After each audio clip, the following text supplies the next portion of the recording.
At Independent Journal Review, we publish news that is objective, fair, and entertaining.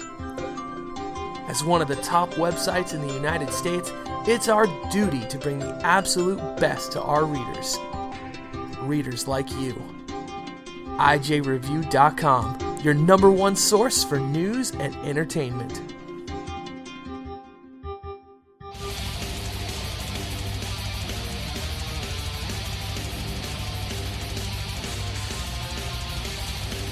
Hey, this is Johnny Cates, author of Buzzkill, and you are tuned in to Vigilant Liberty Radio.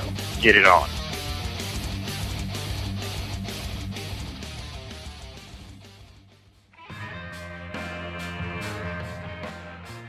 Hi, I'm Dustin Hoyt with America Our Way, and you can hear me right here on Vigilant Liberty Radio at 10/9 Central on Thursday nights. We bring you the best in political commentary from the right-wing, conservative, libertarian perspectives coming together and bringing the best content on the internet. Be sure to tune in every week for your favorite shows. Follow us on Facebook and Twitter.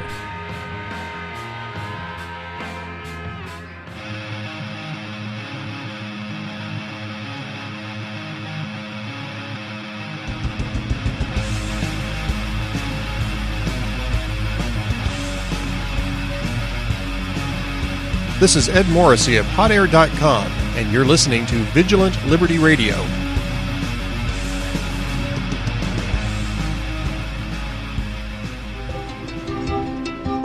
At Independent Journal Review, we publish news that is objective, fair, and entertaining.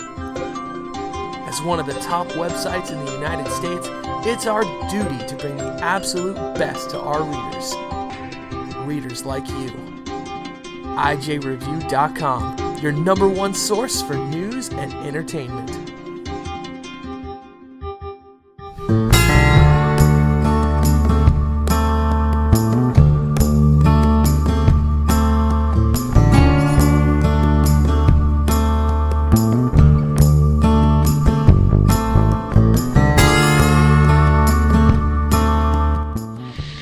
Welcome back to the show. This is Michael Hausum. For Mike Miller, you are listening to The Right Mics on Vigilant Liberty Radio. If you'd like to call in this segment, please do. 412-567-6879. We're interested to hear one thing. You can either tweet us about this or even call into the show at that number. The Twitter handle is at The Right Mics, M-I-C-S. What do you think? Should Brian Williams get tossed? And as maybe a larger topic, which we can get into further, do you trust the media? Do you trust news announcers? Mike and I, while we were offline here, we were talking about for years and years and years. I remember Walter Cronkite always was, the most trusted man in America. And Cronkite, part of, in my opinion, his hall of shame is during the Vietnam War, his comments about, hey, we're losing this war, and editorializing on air while presenting the news. In my opinion, that was the beginning of the end, obviously quite some time ago. Mainstream news. How do you think about, Brian Williams with this? And does this have an impact on you in terms of them and the mainstream media, et cetera? Although, I guess people that are listening to a political show on the web, Mike, are not NBC's core audience, I'm guessing. Yeah, I'm pretty sure you're right. And you know what else? You were right. I mean, you and I talking about Cronkite. And I think maybe to your point about when he came out as dramatically as he did against the Vietnam War. And of course, he was not the Lone Ranger back then, so we have to put that in the context of that time frame. But prior to that, at least, I mean, Cronkite, we find out after he retires, as liberal as can be. I mean, right. Jimmy Carter-ish. But you really didn't see that in journalism in general back then, right? David Brinkley, liberal as well, but Huntley Brinkley, I mean, you just did not see that. But today you do. So yeah. Well, here's the thing, man. Is I don't mind a lefty perspective from a news guy. What I mind is the pretense that there isn't an agenda one way or another. Like it's not an issue for me. I mean, I don't watch her very much, but I don't watch, Rachel Maddow or Chris Matthews or those because they just irritate me. But they're obviously defending a particular perspective when they're delivering whatever news item they're discussing. I don't mind that because they're not trying to couch it like. Okay, but Michael, here's a difference in my opinion. I mean, you mentioned Rachel Maddow. We can go to Tingles, right? Chris Thurlock, Matthews, Ed Schultz. I mean, across the board with these people. You know who they are, and they're unabashed about it. I mean, they're cheerleaders, water carriers, sock puppets for the Obama administration and everything liberal. What I think is wrong, and I think it's insidious. And I can't give an example right now, but I think anybody who's experienced or thought what I'm about to say knows what I'm talking about. It's not only in the stuff, excuse me, that an NBC Nightly News or Bob Schieffer or any of them, what they choose to cover. It's what they choose not to cover, but it's also the way that they say things, the way that it's almost like subliminal, the way that they phrase things, the questions they ask, the follow-up questions they don't ask of liberals on Meet the Depressed.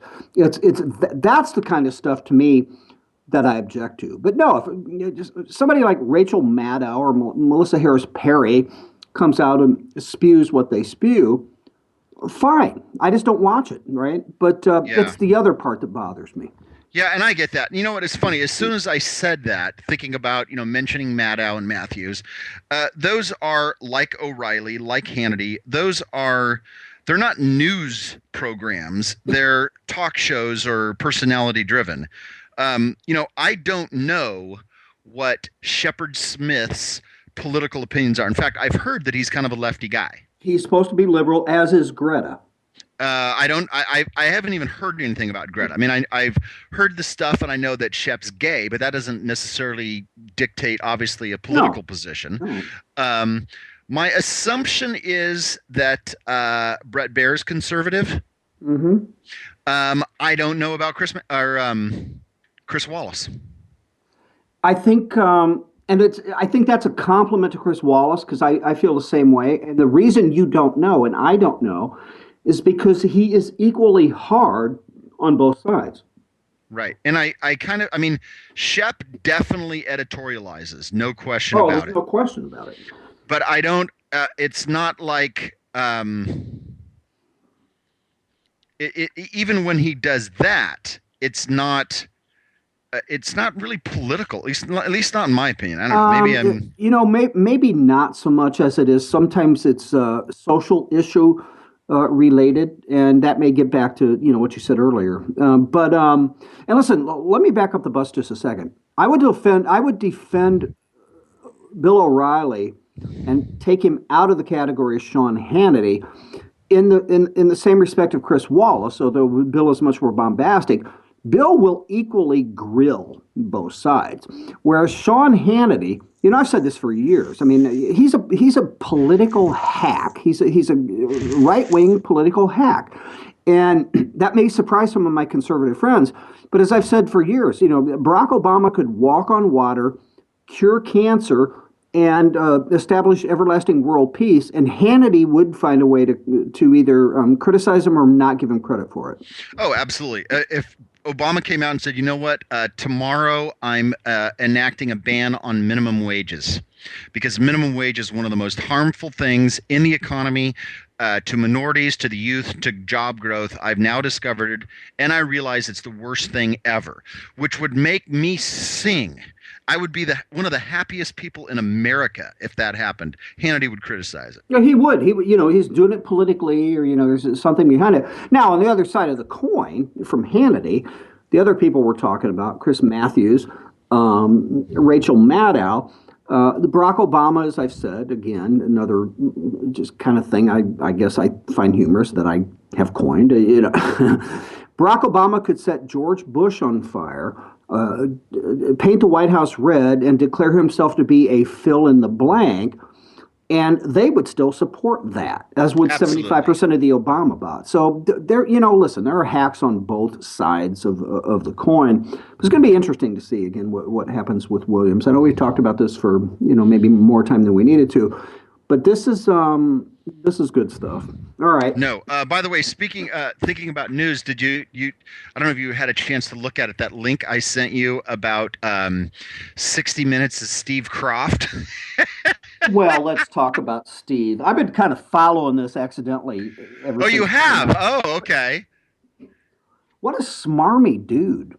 Yeah, so folks, if you haven't heard about this, Steve Kroft, 67, apologizes to creeped out colleagues over lurid texts he sent to his lover during his 3-year affair. While he was married. And he and his wife, by the way, they're working very hard to get past the affair.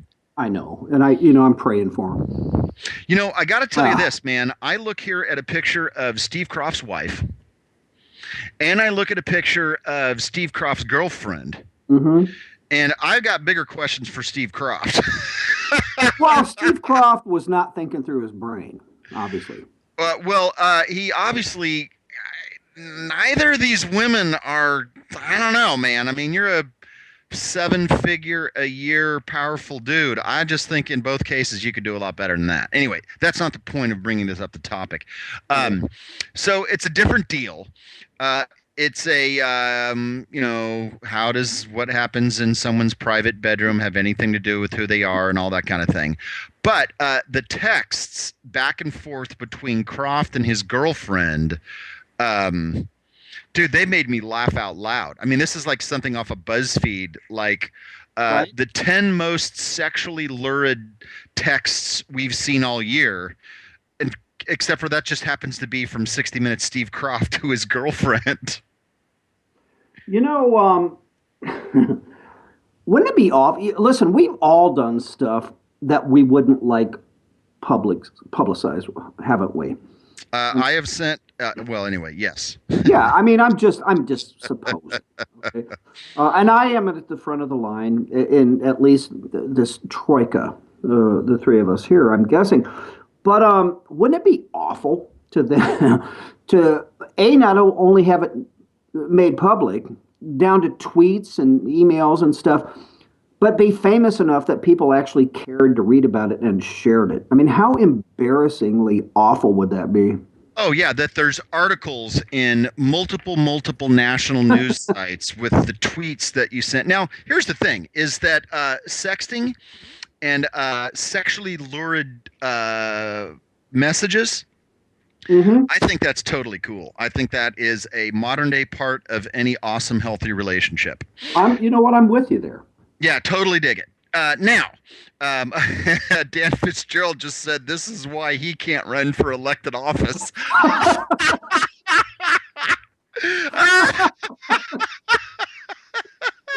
Fitzgerald, that's the funniest thing you've said in a while, man. Oh, my God, that's awesome. Anyway, so that being said, this is the guy's girlfriend of 3 years, number one. So there's a problem I have with that. And then also, dude, if you're going to send something like that, you need to make sure that you're not accidentally also somehow copying all of your coworkers to see it. Right. I mean, plus, obviously, but if you're famous, all right, you're making a lot of money, you got a lot on the line, as much as you like sexting, Howsam, would you think twice about doing that? Because once it gets out there, it's out there. That whole thing about the internet. I just wonder about the judgment there. I mean, I don't know. Look at Anthony Weiner. Who knows? Well, I don't think that there's a question that there's something to wonder about the judgment. A guy, I won't mention his name, but he's a fairly high-profile conservative activist guy. And if I said his name, you'd know who it was. And he and I were having a private conversation one evening.